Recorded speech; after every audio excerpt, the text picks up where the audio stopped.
ओम शांति। बाप दादा की अव्यक्त पालना की इस सीरीज़ में आप सभी का बहुत बहुत स्वागत है। और साथ में आप देखें कि कितने अलग अलग अनुभव, चाहे हमारे गृहस्थ जीवन में रहने वाले भाई बहनों के, चाहे बाप दादा के सम्मुख रहने वाले और साकार में जो पालना ली है वो भाई बहनों के अनुभव भी, दीदियों के अनुभव भी आप इस सीरीज़ में सुन रहे हैं। और अब का जो समय चल रहा है, अव्यक्त पाठ तो है ही है, लेकिन कैसे बाबा अभी अव्यक्त रूप से हम बच्चों की पालना भी करते जा रहे हैं वो भी हम देखें। तो आज पुनः हमारे साथ मदन भाई हमारे बीच में उपस्थित हैं। ओम शांति मदन भाई। और आपका इस सीरीज़ में बहुत बहुत स्वागत है। थैंक यू मदन भाई, जैसा कि हमें आपका जो बैकग्राउंड पता है कि शुरू से आप एक बहुत ही स्पिरिचुअल परिवार में आप रहे हैं। आपकी वाइफ का बहुत ज़्यादा इंक्लिनेशन शुरू से ही, बचपन से ही जो मैंने देखा है कि बहुत ज़्यादा रुझान इस आध्यात्मिक जीवन की ओर रहा। और बच्चों को भी उन्होंने पढ़ाई में भी बहुत एवल नंबर पे, मतलब फर्स्ट क्लास में हमेशा बच्चों की एजुकेशन को लेके सदा ही वो रहती थी कि बहुत अच्छी हो।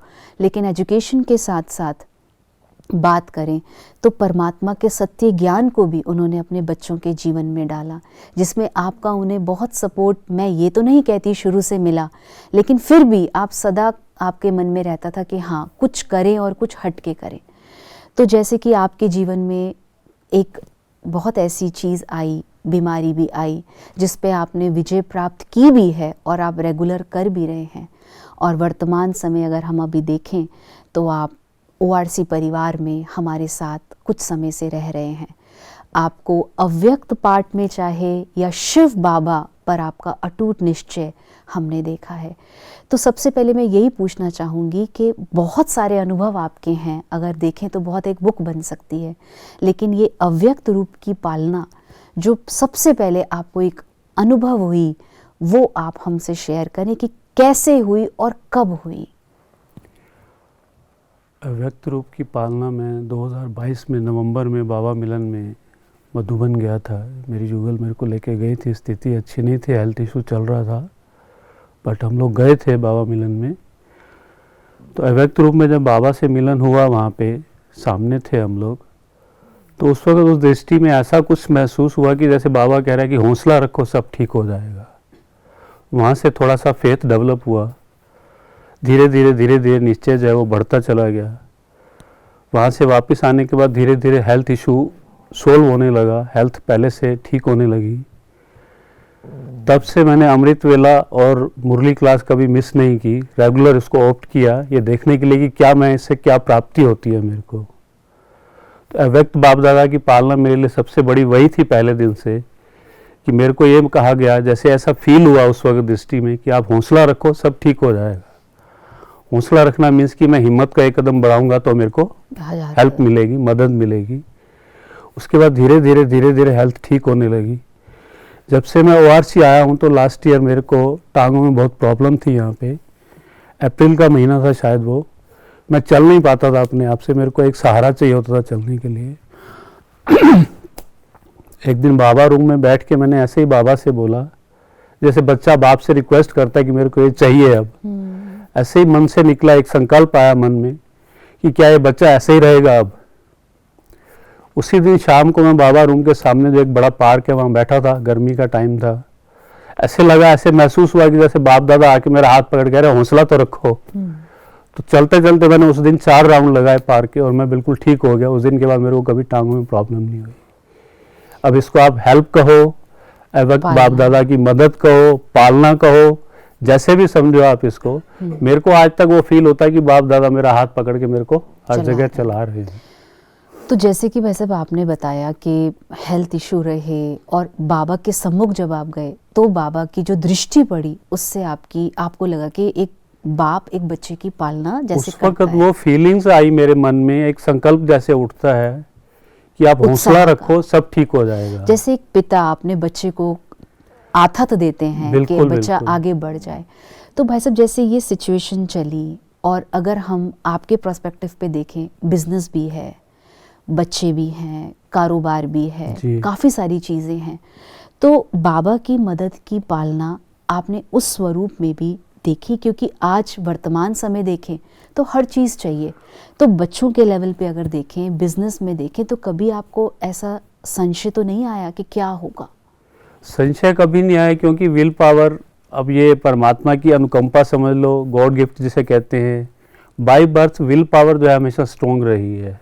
इवन इतना बड़ा हेल्थ इशू आया मेरे लाइफ में, तब भी कभी विल पावर लूज़ नहीं की। हमेशा ये देखो ठीक है, हो जाएगा, ठीक हो जाएगा। कभी भी कोई भी बिजनेस में अप डाउन्स हमेशा चलते रहते हैं, लाइफ में अप डाउन्स आते हैं हर तरह के। बच्चों की एजुकेशन में भी प्रॉब्लम्स आती हैं, कभी टफ होता है टाइम। कभी ऐसा फील नहीं हुआ कि ये लेट डाउन कर दो इसको, नहीं, हमेशा ये रहा कि नहीं, परमात्मा साथ देगा और होगा, सब कुछ ठीक होगा। और टाइम टू टाइम सब कुछ ठीक होता चला गया। ये ज़रूर है कि 2 साल पहले से मैं ज्ञान में नहीं था, मेरी युगल 25 साल से ज्ञान में थी, बट गॉड फेयरिंग में शुरू से रहा हूँ। परमात्मा पे अटल निश्चय शुरू से रहा है। अब समझ में आया कि परमात्मा एक्चुअल में कौन है, उसकी पालना कैसे मिल सकती है। बट उससे पहले भी मन में तो हमेशा यही रहता कि परमात्मा हमेशा साथ देगा, क्योंकि अगर मन सच्चा है, अपना अटल निश्चय है, आपको कोई भी संकल्प है, आप निश्चय रखते हो उसके ऊपर, तो हमेशा आपका वो पूरा होता है। और जैसा कि मैंने ऐसा सुना है कि क्योंकि आप स्टडी करते हैं, आपको शौक भी है कि मैं अच्छे से पढ़ाई करूं, और करूं तो पूरी डेप्थ में जाके करूं, ऊपर ऊपर से नहीं। तो बाबा की जब आप अव्यक्त मुरली पढ़ते हैं तो आपको ऐसा महसूस होता है कि बाबा से जो मैं कह रहा हूं, बाबा वो मेरी बात को कर रहा है, मेरी बात को वो पूरा हो रही है। वो महसूस था हम तब जान सकते हैं, तब अनुभव कर सकते हैं, जब हमारा संकल्प निश्रेष्ठ हो, निस्वार्थ हो। कोई भी श्रेष्ठ संकल्प हम जब अपने मन में करते हैं तो बाबा उसको ज़रूर पूरा करता है, बट कि हम उसकी श्रीमत का पालन करें। जो वो बाबा मुरली में हमें सिखाते हैं, जो समझाते हैं, हम उसको धारणा करें, उसके ऊपर चलें, उसकी श्रीमत का पालन करें। जो शिक्षा वो मिलती है उसको हम उसके अनुसार सारे कार्य करें, तो हमें हर कदम पे बाबा का साथ अनुभव होता है। तो वैसे जैसे परिवार आपके साथ है, अब परिवार बहुत समय से चल रहा था और आपने 2 साल से जो आपको एक समझ में आई, समझ तो थी क्योंकि स्पिरिचुअल बेंट ऑफ माइंड आपका शुरू से रहा, आप यहाँ नहीं तो कहीं और जाते थे, वहाँ पे भी आप बहुत गुरुओं का सम्मान करते थे, वो भी हमने देखा है।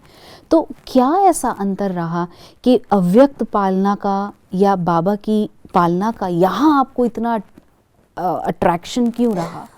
दोनों में फ़र्क ये रहा, पहले भक्ति मार्ग में थे तो हम सिर्फ भक्ति करते थे, ये पता नहीं होता था, पूरी तरह से ज्ञान नहीं था उस चीज़ से कि परमात्मा है कौन, उसको कैसे मिल सकते हैं, उससे कैसे पालना ले सकते हैं, उससे कैसे जल्दी हेल्प ले सकते हैं, कैसे मदद ले सकते हैं। ज्ञान में आने के बाद ये समझ मिली कि एक्चुअल में परमात्मा कौन है, उससे कैसे रूहान किया जा सकता है, कैसे उसकी मदद ले सकते हैं, वो हमें क्या शिक्षा देता है, हमें उसका कैसे पालन करना है, उसकी अनुकंपा में कैसे जीना है, कैसे अपनी लाइफ को डेवलप करना है, वो इसमें आने के बाद समझ मिली है। तो आपको लगता है कि जो पालना मुझे मिली, मेरा परिवार भी उसको ले रहा है और परिवार भी सेटिस्फाई है मेरे से? आपको ऐसा लगता है कि मेरा पूरा परिवार आज मेरे साथ भी है और जो मैं कर रहा हूँ उसमें वो पूरे सेटिस्फाई भी हैं?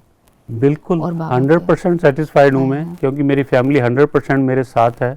इवन मेरे से पहले वो इस ज्ञान में चलते हैं, हालांकि मैं उनका साथ पूरी तरह नहीं दे पाता था उस वक्त, बट आज वो मेरे साथ हैं पूरी तरह से, क्योंकि मेरा हेल्थ इशू ऐसा था जो दुनिया के पूरे डॉक्टर्स मेरे को रिफ्यूज़ कर चुके थे, कोई ट्रीटमेंट नहीं हो सकता आपका, आप 2-4 दिन के मेहमान हो।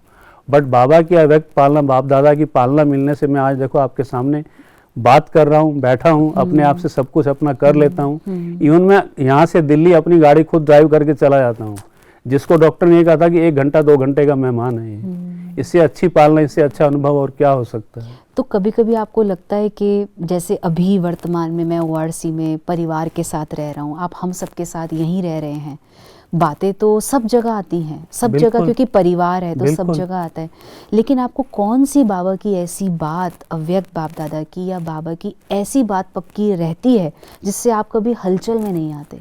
कौन से ऐसे शब्द हैं वो? मैं जिस दिन से यहाँ आया हूँ, जब से दीदी ने मेरे को अपनी पालना में शरण दी है, मैंने फर्स्ट डे सोचा था कि मेरे को किसी की बात भी अपने मन में नहीं रखनी है।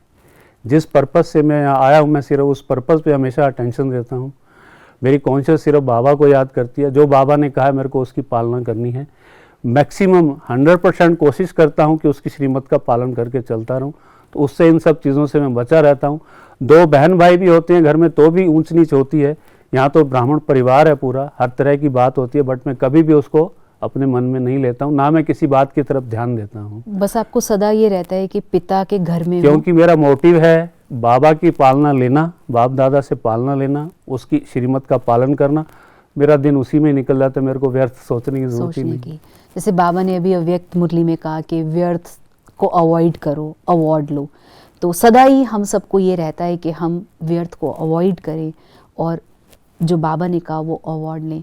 वैसे अब लास्ट एक चीज़ और, जैसे आपकी जो भी हेल्थ इश्यूज़ चल रहे हैं, कीमोस चल रहे हैं, जब कभी बीच में अप एंड डाउन ऐसा होता है, तो बाबा की मदद उस समय जब आपका स्वास्थ्य ऊपर नीचे थोड़ा मेरे होता को है, हर तो दूसरे उस दिन दीदी समय- छोटे बड़े अनुभव बाबा करवाते रहते हैं।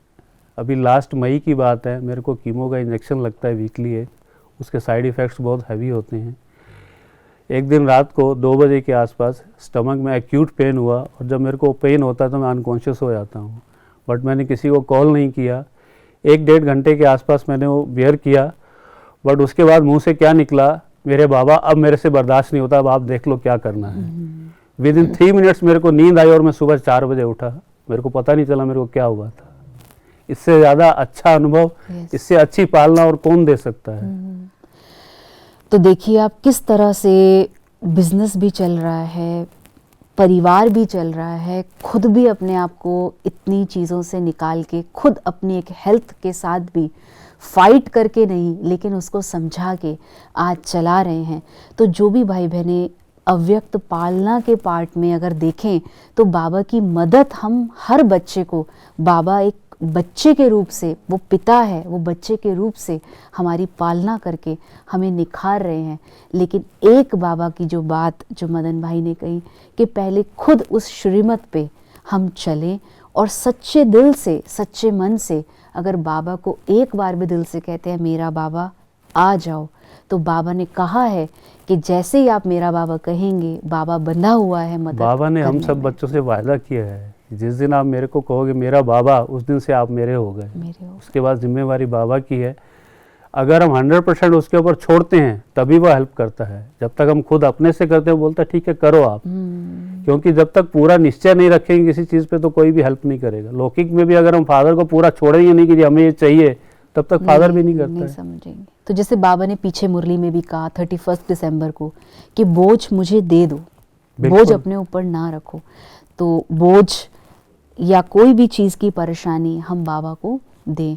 तो इस तरह से बहुत सारे अनुभव अगर आप देखेंगे, सिर्फ मदन भाई का नहीं या और किसी का नहीं, लेकिन आपके खुद के जो इस एपिसोड्स को सुन रहे हैं, देख रहे हैं, आपके भी बहुत सारे अनुभव होंगे और पालना का होगा, बाबा की पालना का। तो हम यही कहेंगे कि आप भी उस पालना को अनुभव करें। जितना हम अव्यक्त मुरलियों की रीडिंग करेंगे, स्टडी करेंगे, उससे भी हमारे अंदर मन की स्थिति बहुत अच्छी रहेगी और बाबा की पालना का अनुभव हम करते रहेंगे।